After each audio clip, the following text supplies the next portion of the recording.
Sedang mencari truk pikap yang lebih tahan lasak, lebih pintar, dan penuh gaya? Anda pasti teruja dengan apa yang kami nak kongsikan. Di Autotech Malaysia, kami dengan bangganya memperkenalkan truk yang bersedia menakluk apa sahaja cabaran. Inilah dia, Mitsubishi Triton 2025 yang kini rasmi dilancarkan di Malaysia. Lebih garang, lebih canggih, dan lebih bergaya, Triton terbaru ini direka khas untuk mereka yang mahukan prestasi, ketahanan, dan rekaan yang berani. Ditawarkan dalam 5 varian dengan harga bermula dari RM101,980 hingga RM165,980 atas jalan tanpa insurans. Barisan model ini termasuk Triton Single Cabang 4X4MT, GL4X4MT, GL4X4H, Premium 4X4H, dan model tertinggi, Athlete 4X4H.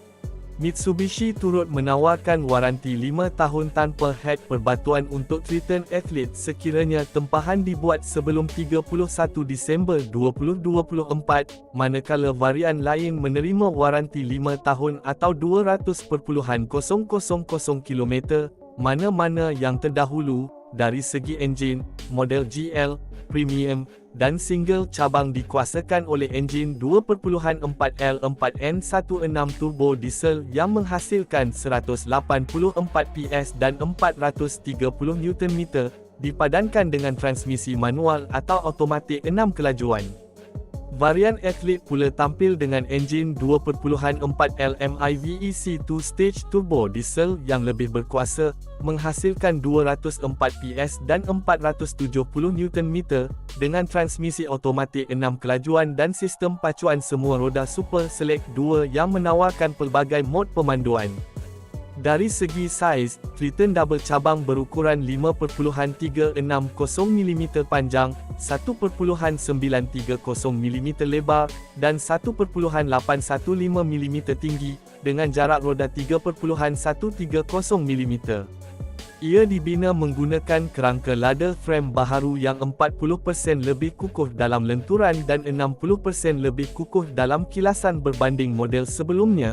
Dari sudut rekaan, Triton menampilkan gril hadapan Dynamic Shield, Beast Mode, lampu belakang LED berbentuk T, serta rim alloy 16 inci atau 18 inci bergantung pada varian. Bahagian dalam pula, varian GL menawarkan tempat duduk fabrik dan penghawa dingin manual, manakala varian Premium dan Athlete dilengkapi dengan tempat duduk kulit, kawalan suhu automatik Dui Zone, serta sokongan Apple CarPlay dan Android Auto tanpa wayar, dengan varian Athlete menambah tempat duduk baldu kulit serta pengecasan tanpa wayar.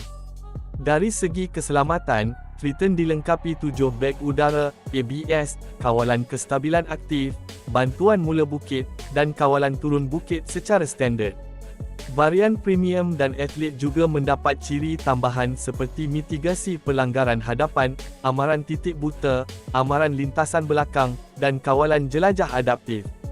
Penggunaan bahan api pula dianggarkan antara 7.7L 100 km hingga 8.8L 100 km bergantung pada varian. Kalau anda bersedia untuk memulakan pengembaraan baharu dengan gaya dan kuasa, kunjungi pusat pameran Mitsubishi berdekatan hari ini, dan jangan lupa untuk subscribe Autotech Malaysia untuk lebih banyak info, review, dan berita terkini dunia automotif.